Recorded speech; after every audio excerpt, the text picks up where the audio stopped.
This is a pod. A pod about dogs. Hey everyone, welcome to the Healthy Dog Pod. It's Sophie and Ian as always. Hello. And today we have some special guests in. We have Kylie and Denise from the Doggie Bakery Sydney. Hey Good guys. morning. Good morning. So do you want to tell us a little bit about the Doggie Bakery Sydney and how it got started? Sure. Well, I'm Denise. Hello, everyone. So I have a 7-year-old Moodle called Cooper, and I think for me, we started the Doggie Bakery because when I first got him, I guess I wanted something healthy, so I would I would drive all the way to Surrey Hills to get these treats that were, Australian quality and I guess that weren't filled with preservatives. So, and then Kylie got her 2 huskies, and I don't know, I think it was your idea, wasn't it? Yeah. I just when I got my boy first, he was a puppy, and I thought, well, you spend so much money buying a puppy. Not that we recommend buying puppies anymore. Please, No. Please adopt.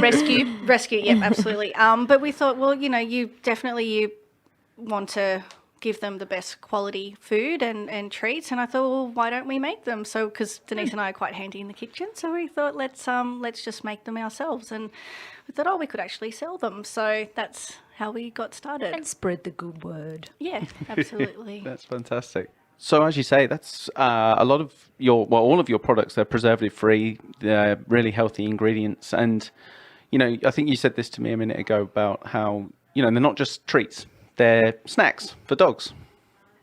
Yeah, absolutely. So we want to take away that negative connotation of treats, because as humans, treats are often, the high fatty foods like donuts or eclairs, but when we think of treating our dogs, they're more of snacks, and they can be healthy, and our treats don't have sugar, they don't have salt, they don't have preservatives, so they're nothing like our human treats.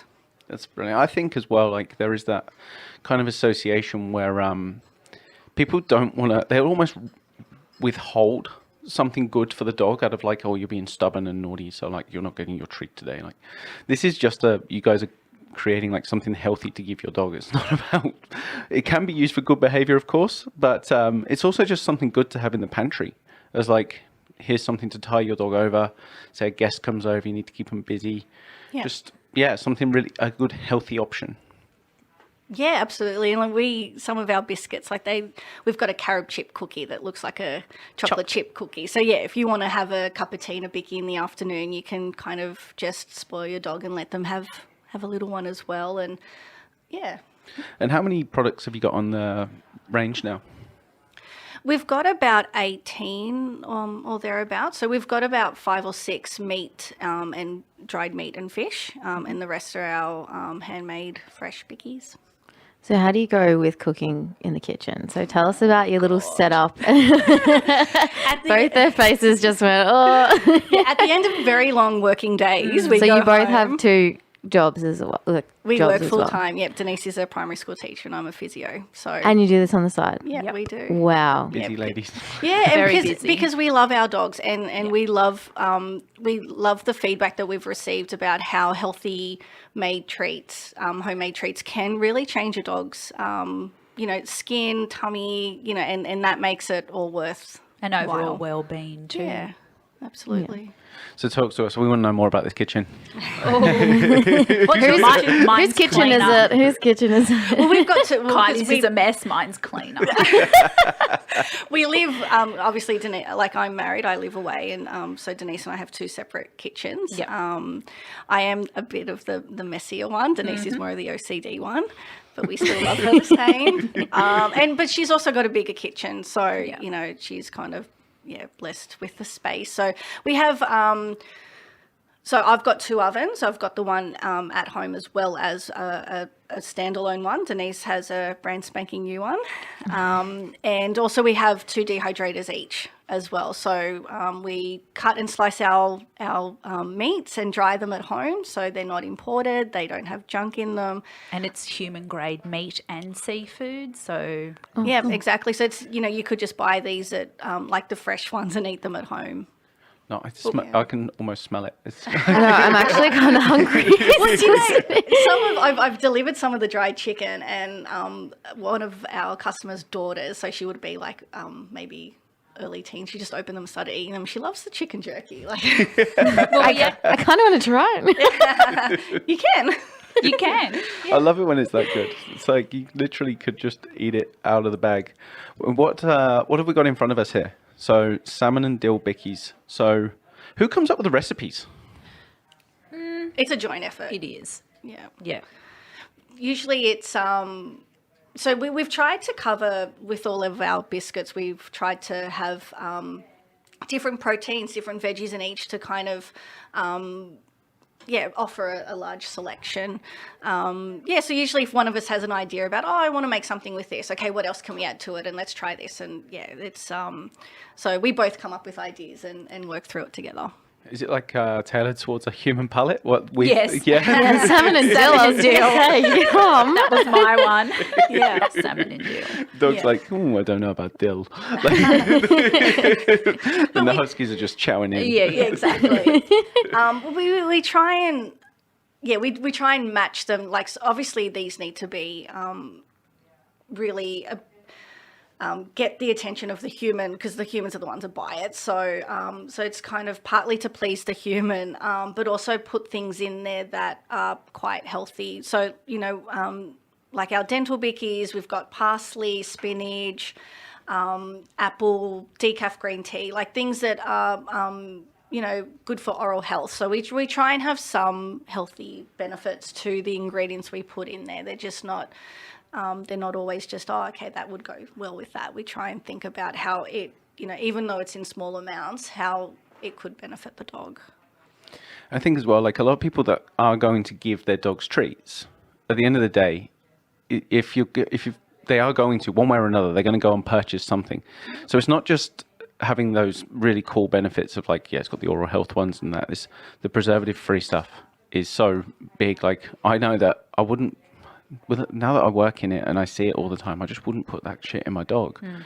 I just don't want my dog full of crap. Yeah, absolutely. And that's what we try and encourage a lot of our customers, is to read the labels.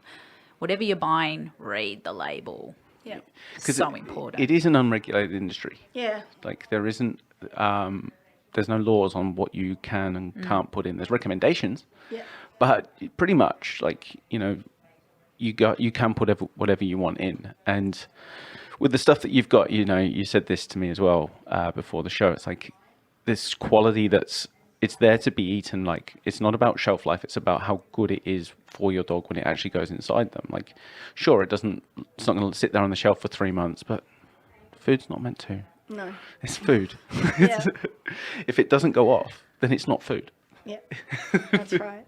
That's a really good point. If it doesn't go off, it's not food. It's like that Macca's. Have you ever seen they keep the Macca's burger and chips, and they've had it for like 8 years or something, and it hasn't deteriorated at all? Oh. Yeah. Oh, shit. Okay. It just goes to Ian's show like, I'm not going to have Macca's yet. There's so much junk in. I mean, even we need to be more aware of what we're consuming, but particularly because we get to choose what we eat, whereas because our dogs don't get to choose what they eat, we're responsible for them. So you want to be a good, pet parent and give them the best and make sure that, they're not getting that junk. Yeah, I think that's hard, reading the labels. I think that's the hardest thing, because you look at the back and it'll say like meat and meat products, and then it'll be like turkey, fish, chicken. Yeah. And you're like, hang on a sec. How Well, is that that all in there? byproduct. Yeah. It's like, to me, they've mushed all the leftovers Yeah, exactly. Yeah. and just put that in there. That's Yep. scary. What Yeah. the fuck is meat product? Like, it's either one or the other. It's meat or it's not. Yeah. They often say byproduct, so you don't know. Maybe like an eyeball or Yeah. Oh, a toenail. Yeah, exactly. And I mean, It a could lot be. of I've read some dog food. They do like they can put like hooves in there. They put chicken nails and like that's cartilage. That has no nutritional value. No. Whereas the food that obviously again we're just treats. We're not Snacks. Yeah, we're just Thanks, Ian. but you know, this is just chicken breast. We go to the butcher. We could easily just make a schnitzel out of it, but we slice it and we put it in the dehydrator for the dogs. It's just no rubbish in there. It's just chicken breast. It's high quality meat. Because I mean, and even just looking at it, it actually looks like chicken breast. Because you get some of that stuff from imported from China, and it's glowing in the dark, and you're just left going, what the fuck is this? Exactly. Yeah. Like what's that called? That process that they preserve it with? Yeah. So some of the snacks that we've read the ingredients. It's not only about reading the ingredients. You need to look where your snacks are coming from, so which country of origin and what are the processes. So that process is irradiation. So it's just making it fit for travel from that other country. So again, we don't know how long it's been in transit. We don't know how dangerous that process is. It's actually, I think I've read that irradiation is actually quite harmful to dogs anyway, but it's just... It doesn't sound healthy. No. I don't want to be irradiated. It's like being x-rayed multiple times. We're irradiated. It's not good. So it's really about knowing what you're giving your dogs and trying to make healthier choices. And there are other snacks as well. Like, is that similar to what they do to rawhides and things like that? Or is that completely separate? Or if I just said opened it. an absolute can of worms? The R word. Well, it's not. I mean, I used to give Cooper rawhide, like Kylie mentioned before, on the lollipops. So it was a piece of rawhide with some chicken breast wrapped around it. And I thought, oh, how cute! Chicken lollipop, loves it. Yeah, and then stumbled across the video and thought, holy crap! And that's exactly what it is. Absolute crap, rubbish. Oh, wow. rubbish. Yeah. Yep. Yeah, Not just, literally, correct. Oh, very close to it. Pretty close That's good to as. it. It's good as. Yeah. You'll have to send us that video. Yes. Yeah. Isn't it like got heaps of glue in it as well? It's Bleached. glue. It's bleached. Bleached. Just the tanning processes, the colorings involved, and it's. I mean, when you think of what hide is, you think, okay, it's people use it to as a carpet, but then they're processing it to make it into something to give your dog to eat. It's pretty gross. Scary. And you keep seeing it everywhere. It's everywhere. Yeah, and again, going back to what Ian said, it's not regulated, and Yeah. this is, and lots of pet shops sell it, and because it's not regulated, so it's up to us to know what is good for our dogs and what is not good for our dogs, and to stay well clear of those unhealthy options. And I mean, just give your dog a bone. Like, Yep. if you want something that's long lasting, going to keep your pup busy, give him a fresh bone. Yeah, Simple. there's heaps of natural options Yeah. for like we recommend, depending on the dog and like the size of the dog and all the factors in terms of how mental it's going to go when that thing's in front of it. But there's actually like cow hoofs, bones, not rawhide. Fuck, don't. Do not give your dog rawhide. Rawhide. I meant to give say it. antlers and goat horns, but do not give your dog. Shit. I'm having one of those days. It's Monday. It's Too early. much coffee. No more coffee for you. No, there are so many healthy options, natural options, that haven't been treated in the same way, and they're not going to do the same harm. Obviously, if you've got to tailor that to every single individual dog's needs, if your dog's allergic to bones, we're not saying, or like sensitive to bones, we're not saying give your dog a bone. It's just use some common sense. Yeah. But there's so many better options out there than unnaturally processed foods that your dog's going to ingest and just turn it to mush on the inside. Yeah, and we want to really encourage. Going back to what we said before, we really want to encourage people to read the labels.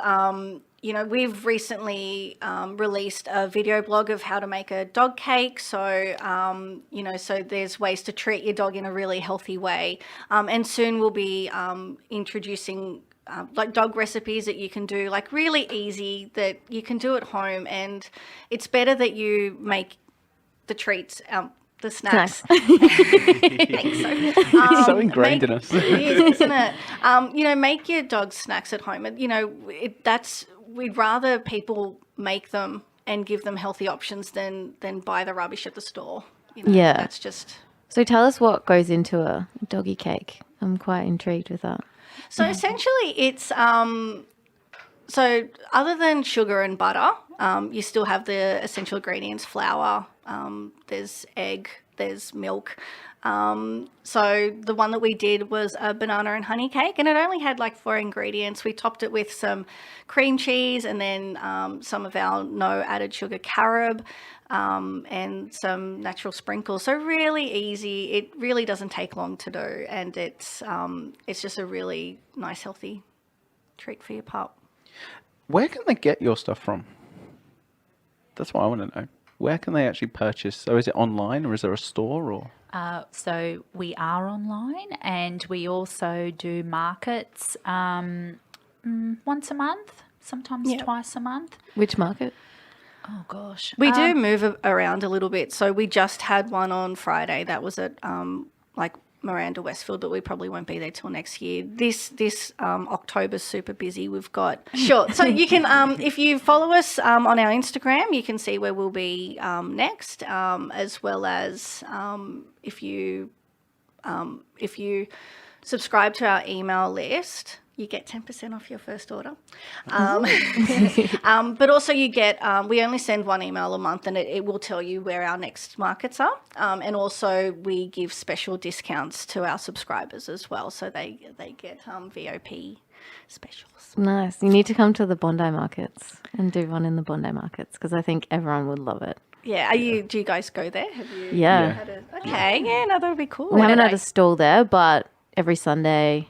Yeah. It would go down really well. Yeah. Like, it's a big audience there, and there's heaps of dogs, and even though they're not really technically allowed, there's heaps of people bringing their dogs in. And, but no, there'll be a good audience. Like obviously, well, what we've found working in that area is it's really health culture. And we'll have to set you up with we'll put you in contact with someone, because it's a nice little community down there. Yeah, definitely. And it's huge focus on health. Yep. Like you can see the movement coming in this podcast, and even us working out there as well. We're trying to push everyone to go down the healthier option. I think that's why we're doing the podcast, is like educating people to actually think about the health of the dog. And that's where, like, you guys put an emphasis on people reading the labels and everything like that. It, unfortunately, because it is unregulated, it really is back onto us as owners to go, know your shit, because we get pushed stuff down our throats that is aimed to make us either really excited to buy it or feel guilty to buy it. Whereas, if you're coming from a genuine place of like, hey, this is healthy, there's no guilt. It's just, here's some really honest information. Make up your own mind. I think you mentioned that always about toys as well. Oh yeah, toys like is really obvious for me when you think about it. Like, they literally trying to sell you something that squeaks and makes your dog super like hyper when it sees it. Guilty. Yeah. Look, of course you are. Everybody is. Like, it's the same with the market for us. They try and make you either really excited or make you feel guilty. And we've got a bunch of dogs at home running around like they're on pingers all the time because they just left a load of stimulants. It's like, and it's the same with food. You feed your dog shit, you're going to get shit behavior. Yeah. And it's not rocket science. Yeah, but it's just education. People don't know. And if that's all you know, then you're just going to keep doing it until you know otherwise. Yeah. Same with humans. Like, being in England, like when I was a kid, you were just fed cereal for breakfast. And I came to Australia and realized, like, you can eat healthy fats and proteins every day. And when I went home and chatting with my mum, like, mum's like, what are you eating all that for breakfast for? And I'm like, well, mum, it's healthy. And she went, well, I've been eating cereal all my life and there's nothing wrong with it. I'm like, mum, there has been a massive obesity problem since that's been introduced. Of course, like, just because everybody's doing it, like, doesn't mean it's right. Yeah. Like, actually just wake up and just go, oh shit, yeah, cereal's bad, it's full of sugar and I'm putting it in my body every day. It's the same with dog food. And it's how it's marketed, isn't it? Like, you think, oh, there's some healthy cereals, and yet again, we kind of take the word of whatever advertising we see and don't actually look at, okay, well, how many sugars are there? How many, even if it's a healthy sugars or, what are we actually ingesting? And I think going back to that obesity thing, like that's another thing, we see often with, like obviously not discussing humans, but with the dogs, like we do, I mean, we love going to markets. We get to lots of puppy cuddles, which we love. But just there's dogs that are overweight and we just want to stress how important it is. Like, what are you feeding your dog and what harm are you doing to it? Like being a physio, like my priority is joints. So I'm like, well, what are you doing to your dog's joints? How much pain are they in? Just being aware about, and going back to the podcast, the Instagram video, just about, you get to know your dog, get to know what the normal gait is, get to know, like, are they limping, find out why they're limping. And there's natural remedies to try and help that, before you have to, potentially go to you should still go to a vet and get a diagnosis. But like, I'm hesitant to use a whole heap of, any inflammatories and things like that. Yeah, harsh medication can, if you can just shed some weight off of your dog and save its joints, like that's so much better than medicating it, in my opinion. Yeah. And to anybody that says like, oh, you're just actually giving your dog extra food by creating snacks, it's like, no, you're the one that controls how much you put in. That's exactly right. Like, you don't have to give them extra. It's just a case of just be normal. Like, you can use them for training for treats, like as in like, actually that's where we call them treats. It's like where we are using them as training treats. But also, if so for example, you've got a guest coming over that day and my dog's probably going to be a little bit mental, reserve a bit of food from its dinner bowl that day and feed it a snack that's going to last a while, and just common sense. Yeah. It's like not that hard. Yeah. Sounds easy, but sometimes we all need a little bit more common sense. But yeah, that's right. Like, even with our treats, like we have a little information at the back to say that it should take up no more than 10% of your dog's daily intake. So, if your dog has 300 grams of food, say, you can give your dog, 30 grams of treats. But, if you're training, and obviously, there'll be a time when you need to give them a little bit more, then obviously just take a little bit less out of their dinner or their brekkie. Like, again, it's not rocket science, it's just common sense. Because we use treats in our training methods all the time, and when people got I'm reluctant to give them treats, like a dog's going to get fat. Honestly, like, got to a point where sometimes I'm speechless just looking at them, like, feed them less. Yeah. Like, I know, it's not that hard. But I think until you say that, and then people go, oh yeah, I'm allowed to do that. I'm like, yeah, you can. And I am starve. No, exactly. And I work a lot with dachshunds. I love dachshunds. But if they get extra weight and puts pressure on their joints, then there's so many issues. Yeah, I mean, the intervertebral disc disease is huge for little the dachshund. So yeah, it's so important to keep your dogs at a healthy weight, and it's not that association between snacks and weight does not necessarily have to be a huge correlation to that. And training them using food isn't cheating either. There's also that whole stigma of, I don't want to have to use food to train my dog. I'm like, your dog is a self-serving animal. It doesn't have theory of mind. It's going to do what makes it happy.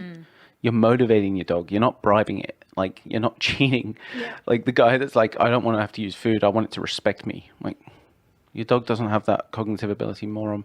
Like, just go and motivate your dog with something it likes. Yeah. It's like you've said before, if you go to work and your boss doesn't pay you, well, you're probably not going to do the work, are you? That's right, yeah. So just think of it as payment. You're paying your dog to do something. Well, because it's working and you need to reward it. Like, exactly. If it's doing what you're saying, it is working. So it deserves to be paid in some form, whether that's snacks or toys or whatever it is that it finds motivating. Yeah, the dog chooses its motivation. It's like if you tried to pay me in balloons, it's like... I don't like that payment. But I'm not going to work. It's a valid point. Where'd you put balloons from? But true, no, I don't want balloons. I'd rather some cash. Yeah. We place value on cash. Exactly. Yeah. Some people don't so much, but still. Well, clowns, maybe they might like balloons. They might want to be paid in balloons.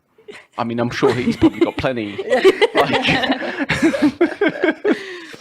But no, the dog chooses its motivator. So, you know, and again, like it might be food, it might be a ball, but at the end of the day, dogs enjoy food. And if your dog isn't prepared to, you know, respond to food, then there's probably something going on that's affecting its behavior, that's external to itself, or it might be in pain. But like, if there is something wrong, if your dog, if you know that your dog likes that snack and it's not taking it, something's up. And it's just using, like you said earlier, like get to know your dog. Like you talk about get to know your dog physically. It's the same as its brain. Like get to know how it actually feels and use food as a gauge. Like, do you want this? No. Why? Well, you figure it out. Like there's something going on around it that means it can't take it. So yeah, a bit of a rant on dog training and behaviour. But no, it's. I think what you're doing is absolutely brilliant. You know, the snacks that you've created, there really are great options for dogs. Like there are, you know, we use, like I say, we use food for positive reinforcement training all the time, and you know, you guys are giving us options to actually keep the training as healthy as possible. Yeah. Totally, yeah. So I think more so for me as well, it's been hard with Cooper, having him with tummy issues his whole life. So finding that right balance in the treats that I can give, snacks I can give him, even diet-wise, it's been a mission to get him on the right track. So like the poor thing, he's been in hospital, there's been changes in diet multiple times. Like it's just trying to find the best thing for him. Yeah. And it's just really hard, like with the conversations we were having before, just finding, you know, the diet that suits him. I know, you know, particular diets are great for their reasons, but sometimes it's just what's good for your dog. So I think for me, with Cooper, I know what's good for him and has settled his stomach, and he loves all the treats. He's not fussy, so I'm blessed in that sense. Having a Moodle, sometimes that can be quite tricky because they're fussy, but he's not. He eats absolutely everything. Even those meat absorption pads rushed him off to the animal referral hospital on the weekend, induced vomiting, and had foil wrapping in there from cheese. Yep. So he just went through the rubbish and pulled out everything he could.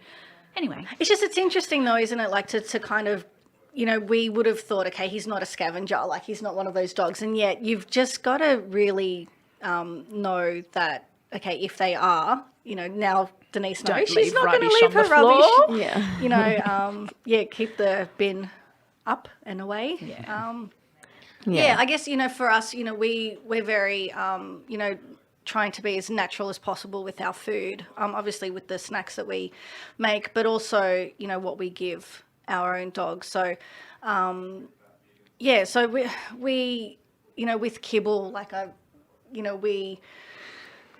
it's. I know where I stand on kibble. Like I just wouldn't put it in my dog. Like the shelf life of most of it is like 30 years. Yeah. And that's not food. No. But we've just, I think, and I think though it's about being aware of what you're giving your dog and what suits your dog. So I mean, for Cooper, he needs a bit of a balance of kibble with fresh food. Like it's because I mean, and unfortunately there's a lot of guilt associated with that. Which I mean, we don't want people to feel guilty that they have to feed their dog kibble for one reason or another. It's if obviously.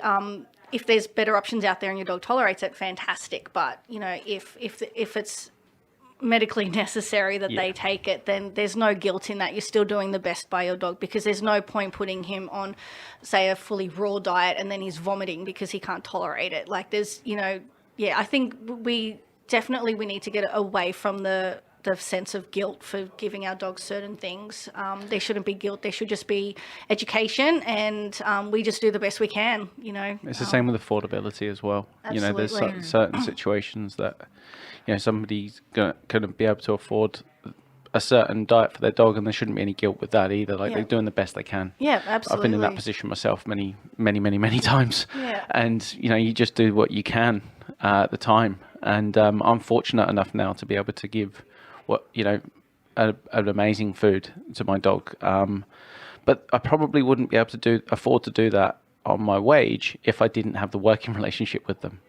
So, I'm lucky in that regard. So, yeah, like you say, that guilt, I think there's so much guilt when it comes to dog ownership, and whether it comes to food, whether it comes to time spent with them, and there's a lot of, misinformation out there and conflicting information out there that just leaves people confused and ultimately just feeling a little bit guilty about something they only brought into their life to bring pleasure. Yeah, absolutely. And I know I've read some studies that say even reducing your kibble by like a quarter or a third, like it can still increase, longevity, decrease risk of cancer. So even, if affordability wise, you can only give kibble or, as long as, put in a few extra fresh veggies in there. And like you said, we're doing the best we can, and there should be no guilt associated with that. Absolutely. Yeah. Absolutely. So tell us a little bit about your passion for rescue groups. Yeah. So, Denise was always actually the most dog animal friendly out of the two of us. So she's forever finding lost dogs and picking up birds that have been turtles. Turtle, yep. Denise is the crazy dog lady. She is. But through that, we've both got a passion to try and share that love with other dogs. So there's a few rescues. Am I able to name them? Yeah, we'll do what you want. So there's 4 rescues that, we've been somehow involved with. So Arctic Breed Rescue, we've donated a year's worth of treats to. So I foster for Arctic Breed, having 2 huskies of my own. We've fostered a few times. There's Denise at Paul's. We've donated to them.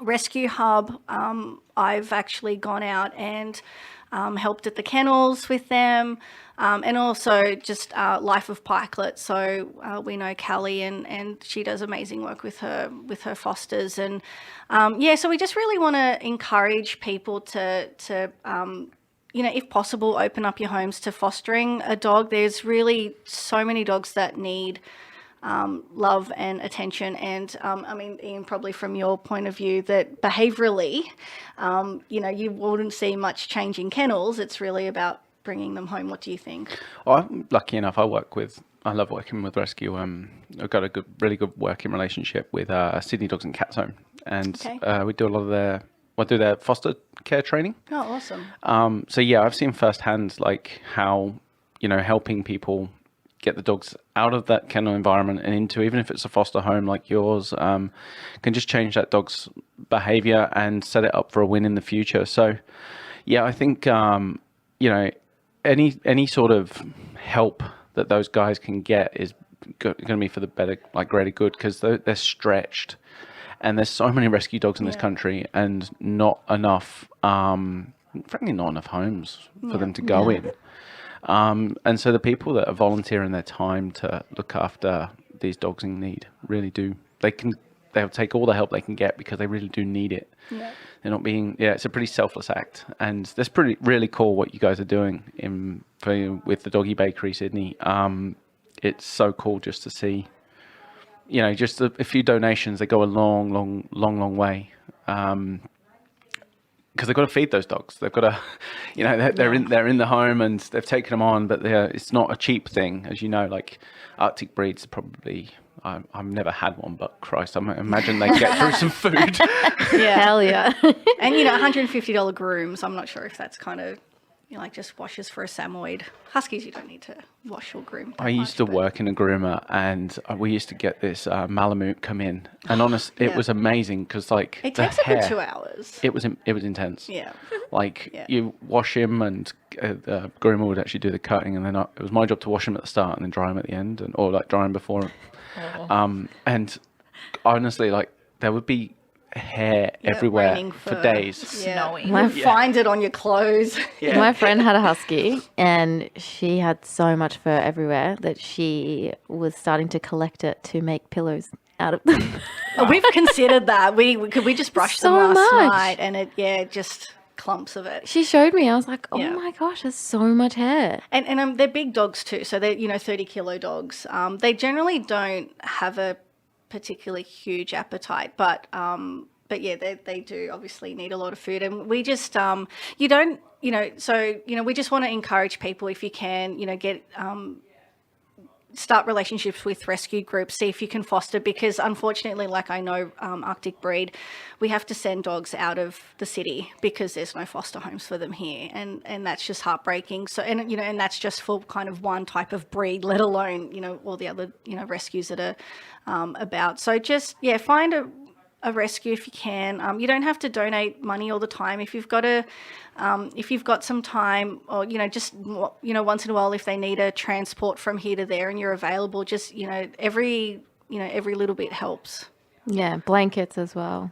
I find that some people, they ask for donating blankets too. Yeah, well, so- because they go through them so quickly, Yeah. especially outdoor kennels. They might need two blankets per dog, and lots of washing to do. So yeah, definitely just anything to really help dogs and give them the best possible future. So yeah, getting them in a foster home, teach them behaviors that gives them the best possible outcome, so the family can bond with them. And because sadly, I was at Rescue Hub a month or so ago, and there was a guy bringing back a dog after 2 days. And, but if they'd been educated, if they'd had the contacts with dog behaviourists, then perhaps there wouldn't be a need to return the dog. And imagine what that does to the dog, here, there, everywhere. It's not fair for them. So, really, I think we as a society really need to smarten up and really do our research, know how to, look after them well,